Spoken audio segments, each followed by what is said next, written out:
ভারত মাতা কি। ওই পারে রাস্তার লোকেরা কি বিজেপি করে না করে না? করে তো। ভারত মাতা কি। হ্যাঁ, এবার মনে হচ্ছে বিজেপি করে। এবার দেখি এই বিধানসভা গতবার আমরা প্রায় ২৭,০০০ ভোটে হেরে গেছিলাম, তাই তো? তো সেই বিধানসভা এবার জিততে হবে, সেই ধরনের আওয়াজ তৈরি করতে হবে। বলুন আমার সাথে, ভারত মাতা কি। গ্যারান্টি এবার যে এই বিধানসভা আমরা জিততে চলেছি। দাসপুর বিধানসভা এবার ভারতীয় জনতা পার্টি জিততে চলেছে। আজকে এই দাসপুর বিধানসভায় আমাদের প্রথমেই আমি স্মরণ করতে চাই আমাদের এই বুথের যিনি বুথ সভাপতি, সরি আমাদের এখানকার পঞ্চায়েত মেম্বার, দুবারে নিজেদের মধ্যে চিৎকার করবে না ভাই, এই চুপচাপ, নাহলে অন্যদিকে চলে যাও। সাংবাদিকদেরকে অনুরোধ করব নিজেদের মধ্যে নীরবতা বজায় রাখবেন। প্রথমে তাকে স্মরণ করতে চাই আমাদের নির্মল বেরা, দুবারের পঞ্চায়েত সদস্য। তার জন্য একবার জোরে হয়ে যাক, ভারত মাতা কি জয় জয় শ্রীরাম।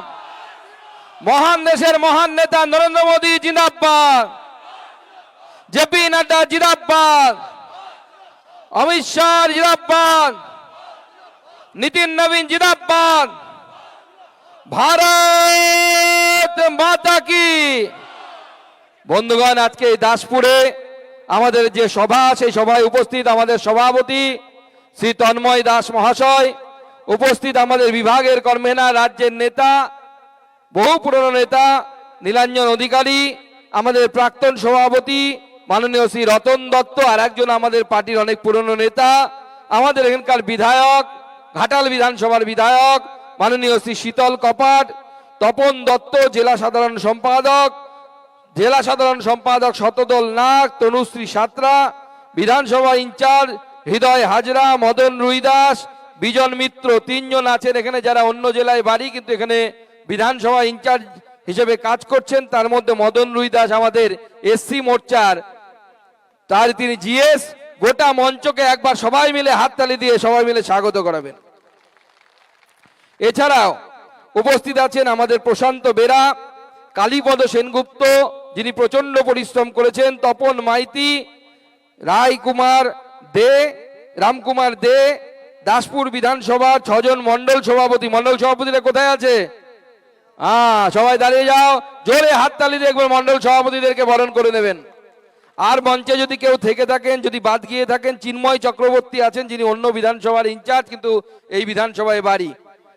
বাদ বাকি সবাইকে একবার জোরে হাততালি দিয়ে সবাই মিলে বরণ করে নিন, এরা আমাদের এই জেলার তথা এই বিধানসভার নেতৃত্ব।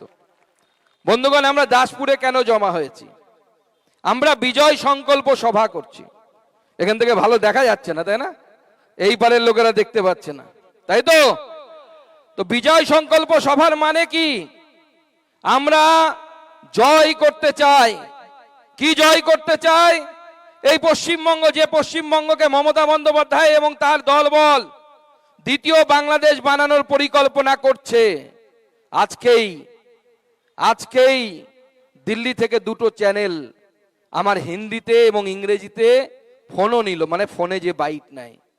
কি বলছে? বাংলাদেশের ছেলে খোকন চন্দ্র দাস, তাকে ঘরের মধ্যে জ্যান্ত জ্বালিয়ে পুড়িয়ে মেরে দেওয়া হয়েছে। দোষ কি তার? দোষ তার একটাই, তার মা গালয় কাঠের মালা পরতো, স্ত্রী মাথায় সিঁদুর পরতো, সন্ধেবেলা হলে তুলসী তলায় প্রদীপ জ্বালাতো। কিছুদিন আগে দীপুচন্দ্র দাস, তাকেও তাই করা হলো। কি তার দোষ ছিল?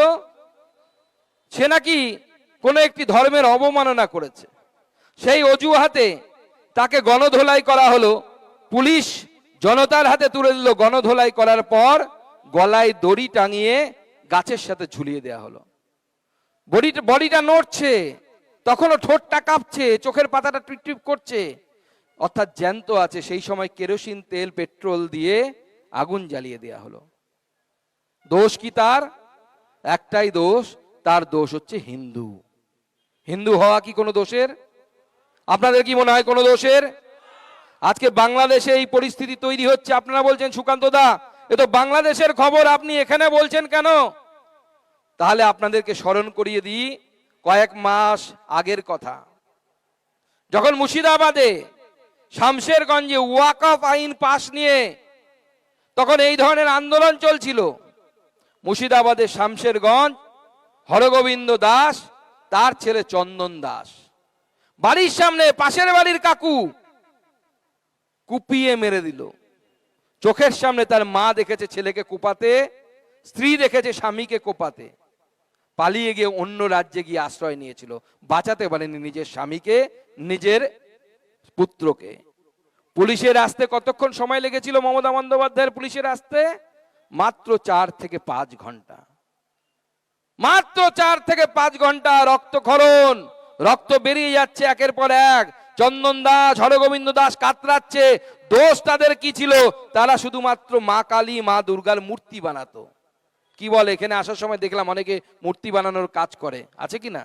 আমরা বলি মূর্তিকার, মৃৎশিল্পী, এক একজন এক এক নামে ডাকে।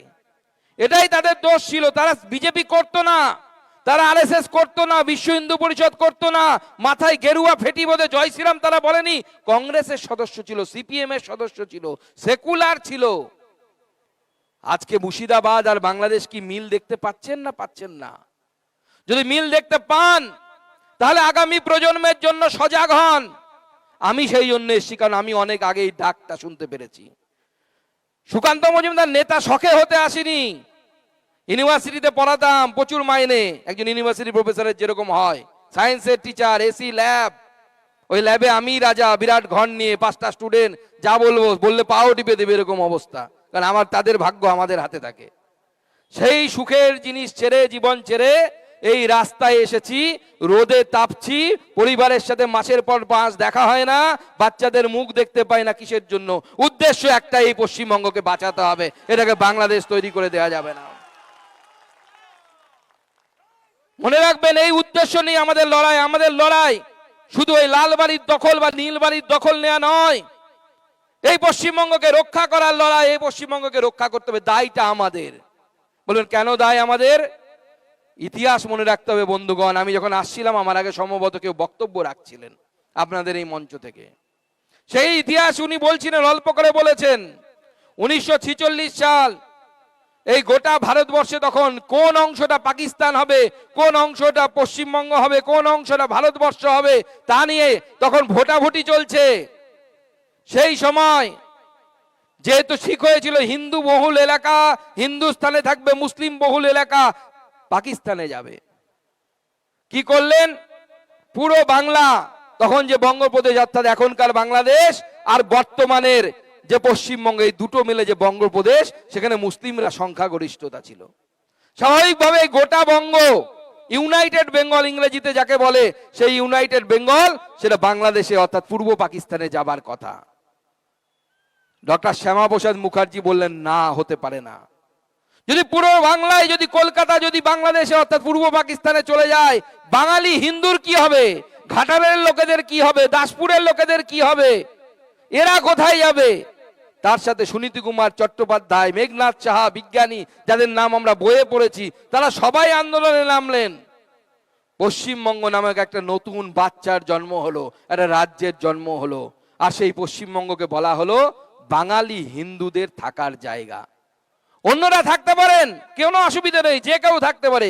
কিন্তু আমার প্রশ্ন, বাঙালি হিন্দুর জন্য যে পশ্চিমবঙ্গ তৈরি হয়েছিল, সেই পশ্চিমবঙ্গে যদি বাঙালি হিন্দু মূর্তি তৈরি করার জন্য যদি খুন হতে হয়, তাহলে হিন্দুরা আগামী দিনে যাবে কোথায়? আমরা কি উড়িষ্যায় পালাবো, না মধ্যপ্রদেশে পালাবো, না বিহারে পালাবো, নাকি মেরুদণ্ড সোজা করে লড়াই করবেন, সেই জায়গায় পৌঁছতে চান? কি লড়াই করতে চান? যদি লড়াই করতে চান, পশ্চিমবঙ্গকে বাঁচাতে চান, নিজের ধর্ম সংস্কৃতি যদি রক্ষা করতে চান, তাহলে সুকান্ত মজুমদারের সাথে আসুন, বিজেপির সাথে আসুন, বিজেপির সকল নেতৃত্বের সাথে আসুন, আমরা সবাই মিলে কাঁধে কাঁধ মিলিয়ে লড়াই করব। আর তার জন্য প্রথম যে শর্ত, এইবারের নির্বাচনে আমাদের প্রার্থী এখান থেকে যে হবে, কে হবে প্রার্থী? দল যাকে ঠিক করবে। আমি প্রার্থী সব জায়গাতে একজনকেই দেখতে পাই, সেটা হচ্ছে 5টা পাপড়িওয়ালা পদ্ম ফুল, তার বাইরে আমি কিচ্ছু চোখে পড়ে না। সেটাই ভারতীয় জনতা পার্টির প্রার্থী। মাথায় রাখবেন, আমার লোক হলো না, আমার দাদা হলো না, তেনার দাদা হলো, ওদের কিচ্ছু যায় আসে না। পশ্চিমবঙ্গের মুখ্যমন্ত্রী যেই হোক বিজেপির নীতি অনুসারে তাকে চলতে হবে, সেরকম আপনার বিধায়ক যেই হোক তাকে বিজেপির নীতি অনুসারে চলতে হবে। বিজেপির কর্মীরা যেরকম চাইবে সেরকম আপনার বিধায়ককে চলতে হবে, যেরকম আপনারা চাইবেন সেরকম আপনাদের সাংসদকে চলতে হবে। এটাই ভারতীয় জনতা পার্টির নীতি। সেই জন্য সবাই মিলে কাঁধে কাঁধ মিলিয়ে লড়াই করুন এই পশ্চিমবঙ্গকে রক্ষার লড়াই, যে পশ্চিমবঙ্গকে রক্ষার লড়াই নিয়ে আমরা এখানে এগিয়ে এসেছি। এখন তৃণমূল আমাদের দেখা দেখি বিভিন্ন জায়গায় সভা শুরু করেছে। আমাদের রাজ্য সভাপতি শ্রমিক দা, আমাদের বিরোধী দল নেতা শুভেন্দু বাবু এবং আমি, তার সাথে অন্যান্য নেতৃত্ব বিভিন্ন জায়গায় সভা করছি। তৃণমূলের ভাইপো, চেনেন তো ভাইপোকে? হ্যাঁ হ্যাঁ, সবাই বলছে চোর চোর চোর, আমি বলছি না, জনতা বলছে চোর। সে কালকে এরকম একটা মঞ্চ বানিয়েছে, এর থেকে বড় মঞ্চ। আর এই যে মাঝখানে যে রাস্তাটা, এখানে একটা বড় র্যাম্প বানিয়েছে, এটা ফ্যাশন শো হচ্ছে, তার মধ্যে হাঁটতে হাঁটতে যাচ্ছে। বডি বিল্ডিং করে বডি বানিয়েছে, কাজ নেই, কি করবে? কাজ নেই তো খইবাজ, নাই কাজ তো খইবাজ। সে র্যাম্পে হাঁটতে হাঁটতে যাচ্ছে আর বলছে, সেখানে গিয়ে বড় বড় জ্ঞানের কথা বলছে, সুকান্ত মজুমদার এই করেছে, অমুক করেছে, তমুক করেছে। আর তিনটে লোককে নিয়ে এসছে, বলছে দেখুন এদেরকে নাকি নির্বাচন কমিশন মৃত বলেছে। আমি ভাইপোকে বলতে চাই, আপনি তো 12-এর বেশি পড়াশুনো করেননি, অঙ্কটা হয়তো ভুলে গেছেন। এই রাজ্যে নির্বাচন কমিশন 24 লক্ষ মৃত ভোটারের নাম বাদ দিয়েছে। আপনি মঞ্চে তুললেন কাকে? 3 জনকে। শতকরা অঙ্ক ছোটবেলায় আমরা সবাই করেছি। 3কে 24 লক্ষ দিয়ে ভাগ দিন, 100 দিয়ে গুণ করুন। আপনাকে হিসাবটা শিখিয়ে দিচ্ছি, ভুলে গেছেন হয়তো, ইংলিশ মিডিয়াম স্কুলে পড়াশোনা করেছেন তো, কতটা ভালো পড়েছেন জানি না। এটা পার্সেন্টেজ, অর্থাৎ শতকরা করলে পাড়ায় বেরোয় 0.0000125, মানে 24 লক্ষে 3 জন শতকরা এত। আপনি সেটা দেখিয়ে বলছেন ভুল আছে।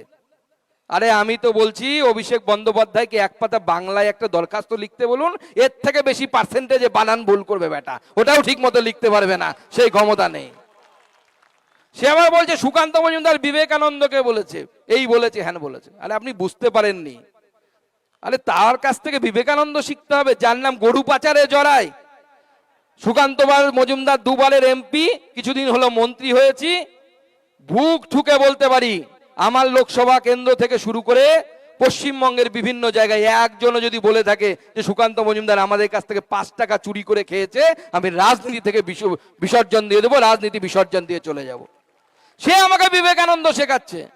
আরে বিবেকানন্দ বুঝতে হলে আমি বলছি এই 26-এর পর তো অনেক টাইম থাকবে আপনার। উনি বলছেন দিল্লিতে গিয়ে chief election commissioner Gyanesh Kumar, তার কাছে গিয়ে বলেছে আঙুল উঁচিয়ে কথা বলবেন না। আরে বাবা, একজন আইএস অফিসার, আইআইটি কানপুর থেকে ইঞ্জিনিয়ারিং পাশ করার পর আইএস এর পরীক্ষা দিয়ে হয়েছে, সেও আঙুল উঠাবে না ওই 12 পাসের কাছে? সে নাকি আঙুল উঠাবে, সে নাকি জনপ্রতিনিধি। আরে ভোট চুরি করে যে জনপ্রতিনিধি হয়েছে তাকে কেউ সম্মান করে না, ভোট জিতে জনপ্রতিনিধি হতে হয়। আপনি 5000-এ ভোট জিতলে পরেও সেই সম্মান আপনি পাবেন, কিন্তু ভোট চুরি করে আপনি বিবেকানন্দ সুকান্ত মজুমদারকে শেখাতে আসবে না।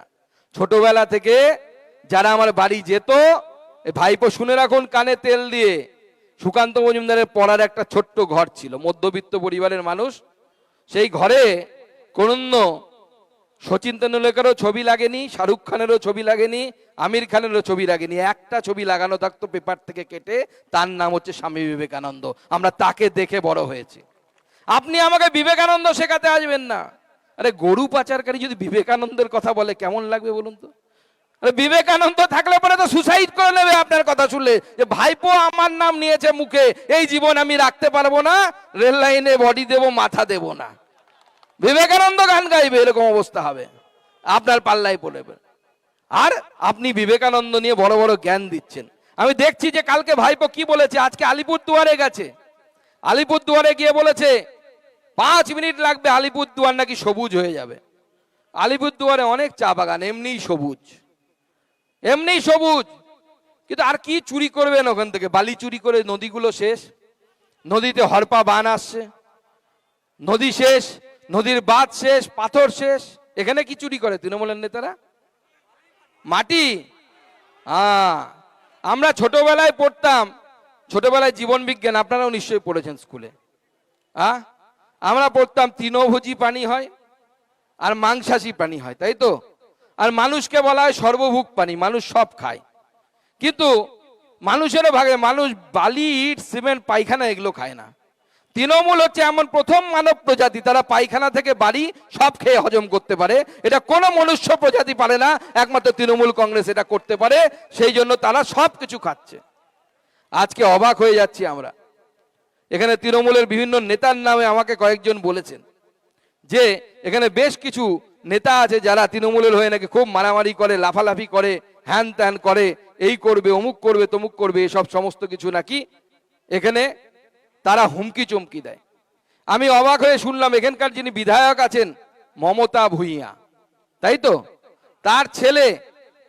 তার ছেলে সে কুমারেশ ভূঁইয়া, এখানে একটা রাজ কলেজ আছে, সেই রাজ কলেজে জানতো আপনারা, কেউ কেউ তো জান নিশ্চয়, সেই রাজ কলেজে একটা ঘর দখল করে বসে আছে কুমারেশ ভূঁইয়া, এবং সেখানে তাকে সেবা করার জন্য কোন রকম রেজলিউশন না করে, অর্থাৎ পরিচালন কমিটি যে কলেজে থাকে তার রেজলিউশন না করে 20 জন লোককে নিয়োগ করেছে কন্ট্রাকচুয়াল, এবং তাদেরকে কলেজের টাকা থেকে মাইনে দিচ্ছে।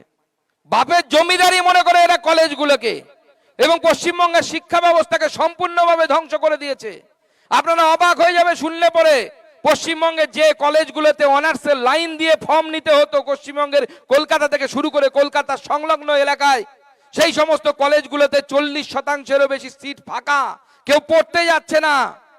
পাড়ার লোকেরা, আগে পাড়ার বাচ্চা ছেলেরা আমাদেরকে দেখে পড়তে যেত কলেজে, ভাবতো যে একদিন পড়াশুনো করে কেউ ইঞ্জিনিয়ার হবে, ডাক্তার হবে, কেউ কলেজে গিয়ে অনার্স পড়বে, করে মাস্টারমশাই হবে স্কুলের। আজকে পাড়ায় তারা তৃণমূল নেতাদেরকে দেখছে যারা পড়াশুনোর কোনো বালাই নেই। তৃণমূল করলে পরে হাতে মোটা সোনার চেন, গলায় মোটা সোনার চেন, এসইউভি গাড়ি নিয়ে ঘুরে বেড়াচ্ছে রাস্তায় রাস্তায়। কি বেরোয় কিনা তৃণমূলের নেতাগুলো, বেরোয় কিনা? আজকে সেই তৃণমূলের নেতাদেরকে উচিত শিক্ষা দেওয়ার জন্য আমাদেরকে তৈরি হতে হবে। সেই জন্য আজকে এই বিজয় সংকল্প সভা, এবং এখান থেকে সংকল্প নিতে হবে যে তৃণমূল কংগ্রেসকে আমরা এই রাজ্য থেকে উৎখাত করবই, 26-এ উৎখাত করব, এবং এই তৃণমূল কংগ্রেসের জায়গায় নরেন্দ্র মোদীর সরকার হবে। কি হবে? হবে তো? আমাদেরকে এই কথা বললে পরে অভিষেক বন্দ্যোপাধ্যায় মঞ্চ থেকে বলে আমরা নাকি দিল্লির দালাল, আমরা নাকি দিল্লির দালাল। অভিষেক বন্দ্যোপাধ্যায়কে আমি এই মঞ্চ থেকে বলতে চাই, আমরা দিল্লির দালাল নয়, আমরা নরেন্দ্র মোদীর ভক্ত। কি আপনারা নরেন্দ্র মোদীর ভক্ত কিনা? আমরা সেই নরেন্দ্র মোদীর ভক্ত, সেই অমিত শাহর ভক্ত, যে গৃহমন্ত্রীকে, ভারতবর্ষের গৃহমন্ত্রীকে আপনার মুখ্যমন্ত্রী এবং আপনি দুঃশাসন বলছেন। দুঃশাসন বলছেন কোন গৃহমন্ত্রীকে? যে গৃহমন্ত্রী ভারত থেকে 370 ধারা বিলোপ করেছে। আমরা সেই নরেন্দ্র মোদীর ভক্ত, যে নরেন্দ্র মোদী এই গোটা দেশকে বিশ্বের সামনে এগিয়ে নিয়ে গেছে। আজকে আমেরিকার প্রেসিডেন্ট হোক, ইউকের প্রেসিডেন্ট হোক, তারা পর্যন্ত অবাক হয়ে তাকিয়ে থাকে নরেন্দ্র মোদীর দিকে। আপনারা শুনলে অবাক হয়ে যাবেন। এটি বিদেশি রাষ্ট্রে হঠাৎ করে আমরা দেখলাম সেখানকার রাষ্ট্রপতি, আমাদের প্রধানমন্ত্রী গেছেন, তাকে পায়ে হাত দিয়ে প্রণাম করেছেন। বিদেশি, তারা জাতিতে ধর্মে খ্রিস্টান, পায়ে হাত দেওয়ার সংস্কৃতি তাদের জানা নেই। আমরা আমাদের বিদেশ মন্ত্রী এস জয়শঙ্করকে জিজ্ঞেস করেছিলাম যে স্যার আপনার প্রধানমন্ত্রী ওখানে গেলেন, আমাদের প্রধানমন্ত্রী ওখানে গেলেন, আমাদের দেখলাম অবাক যে সেখানকার রাষ্ট্রপতি পা ছুঁয়ে প্রণাম করছে প্রধানমন্ত্রীকে, কিভাবে হলো? উনি লোকসভায় বলছেন যে যখন আমাদের ভারতের রাষ্ট্রদূত ওখানে সেই বিদেশের প্রধানমন্ত্রীর সাথে দাঁড়িয়ে আছে, প্লেন ঘুরছে আকাশে, নরেন্দ্র মোদী নামবে, প্রধানমন্ত্রীর প্লেন, আমাদের রাষ্ট্রদূতকে সেই দেশের প্রধানমন্ত্রী জিজ্ঞেস করছে যে আপনাদের দেশে যদি কাউকে সম্মান দিতে হয় কিভাবে সম্মান দেন, কিভাবে গ্রিটিংস করেন? আমরা তো হ্যালো বলি, হ্যান্ডশেক করি। তো বলছে আমাদের রাষ্ট্রদূত যিনি আছেন তিনি বলছেন আমরা তো নমস্তে বলি, হাত জোর করে। বলছে না না, নমস্তে তো সাধারণ সবাইকে দেখা হলে করেন, নমস্তে তো সবাইকে করা যায়, বিশেষভাবে সম্মান দিতে গেলে কি করেন?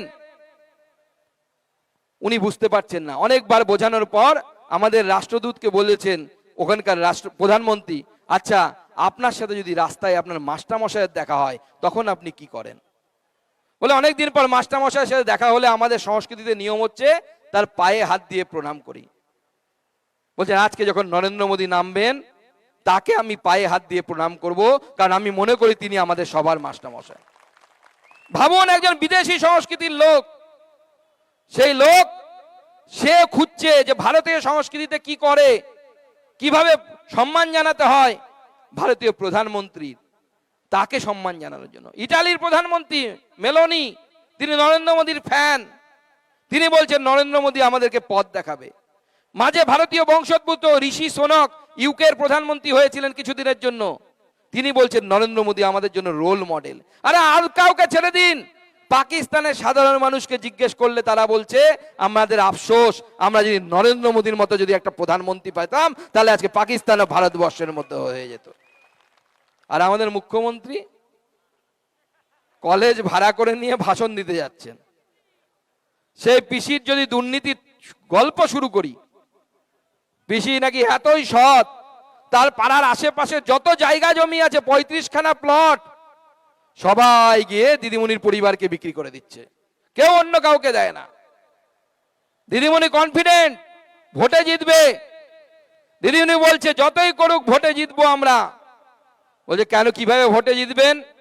তৃণমূল কংগ্রেস এক দিয়ে 250 টাকা বাড়াবে, ও 200 বাড়াক, 250 বাড়াক, 500 বাড়াক।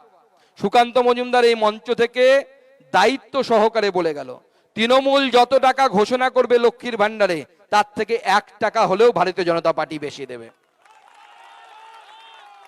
1 টাকা হলেও বেশি দেব আমরা, আপনারা নিশ্চিন্তে থাকুন। কিন্তু তৃণমূলের মতো করব না। লক্ষ্মীদেরকে লক্ষ্মীর ভান্ডার দিয়ে রাজ্যে বসিয়ে রাখা হয়েছে, আর নারায়ণ ঘর ছাড়া। নারায়ণ অন্য রাজ্যে গিয়ে, গুজরাটে গিয়ে মাথায় ইট নিয়ে চলছে, সিমেন্ট দিয়ে চলছে মাথায়। সমস্ত জায়গায় যান পরিযায়ী শ্রমিক।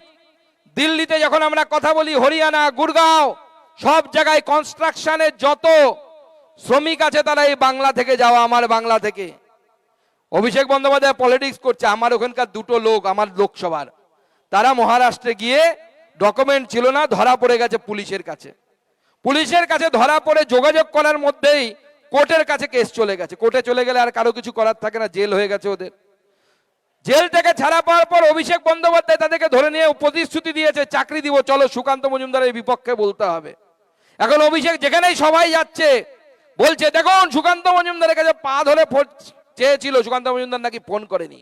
আমরা ফোনও করেছিলাম, সমস্ত কিছু করেছিলাম, কিন্তু হ্যাঁ মিথ্যে চাকরির প্রলোভন আমরা দিতে পারবো না।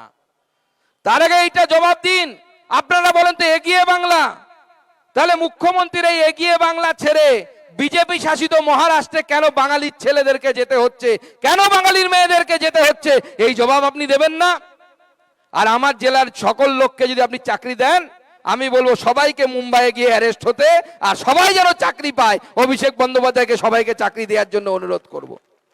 আপনি পলিটিক্সে নামছেন, আর তৃণমূলের এখানকার নেতারা যারা গুন্ডামি বদমাশি করে, আর তারা ভাবে বিজেপিকে এইভাবে দমিয়ে দেওয়া যাবে।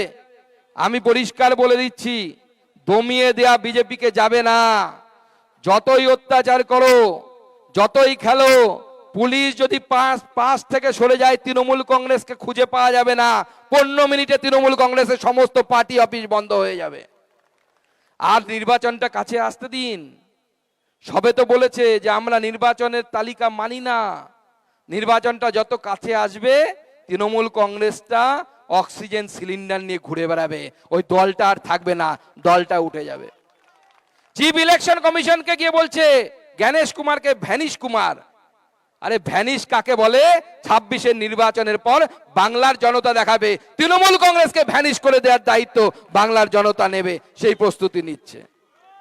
মনে রাখবে, তোমার পুলিশ তখন তোমার পুলিশ থাকবে না, তোমার পুলিশ তোমার মাঠ, বাংলার জনতা করবে কুপকাত। সেই দিন আসছে, বাংলার জনতা সেই জন্য তৈরি হচ্ছে।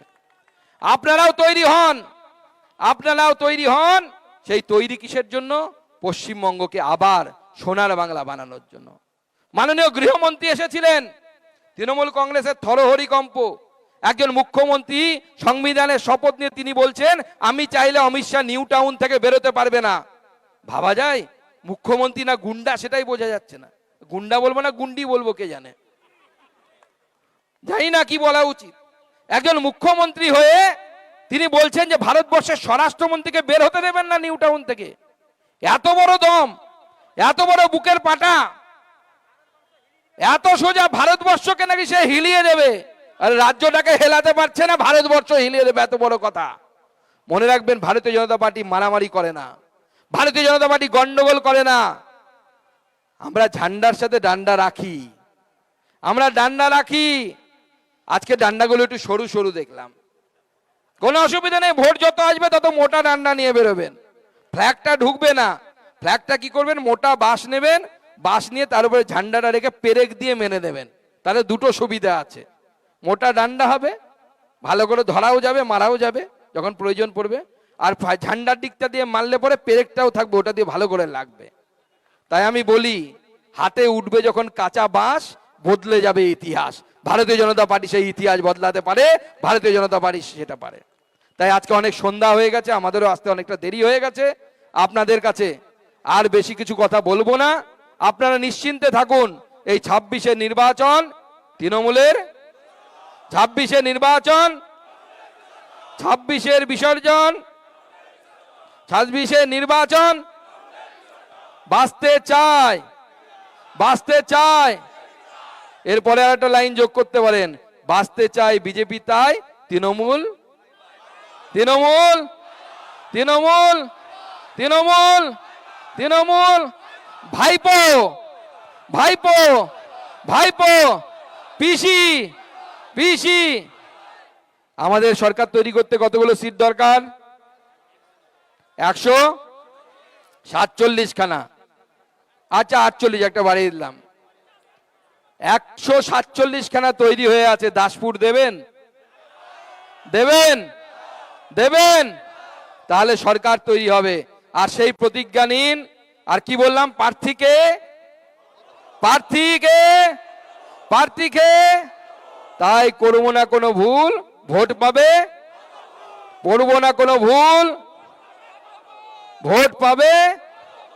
भारत माता की, भारत माता की जय जय श्री राम, जय श्री राम। भारत माता की। সবাইকে নমস্কার। সবাই ভালো করে বাড়ি যাবেন, শান্তিপূর্ণভাবে গাড়ি দেখে নিয়ে যাবেন। রাস্তায় যাওয়ার পথে কারো সাথে গন্ডগোল ঝগড়া করবেন না। তৃণমূলের কাছে এখন মার খাওয়ার সময় নেই। মার, তৃণমূল এলে পরে একটু হালকা করে পেন্টিং ডেন্টিং এগুলো করে বাড়ি পাঠিয়ে দেবেন, চিন্তা নেই। ভারত মাতা কি। আপনারা বেরোন, আমি অপেক্ষা করব আপনাদের বেরোনো পর্যন্ত 5 মিনিট। আপনারা যাওয়ার পর আমি মঞ্চ ছেড়ে যাব। সবাইকে নমস্কার, সবাই খুব ভালো থাকবেন, ধন্যবাদ।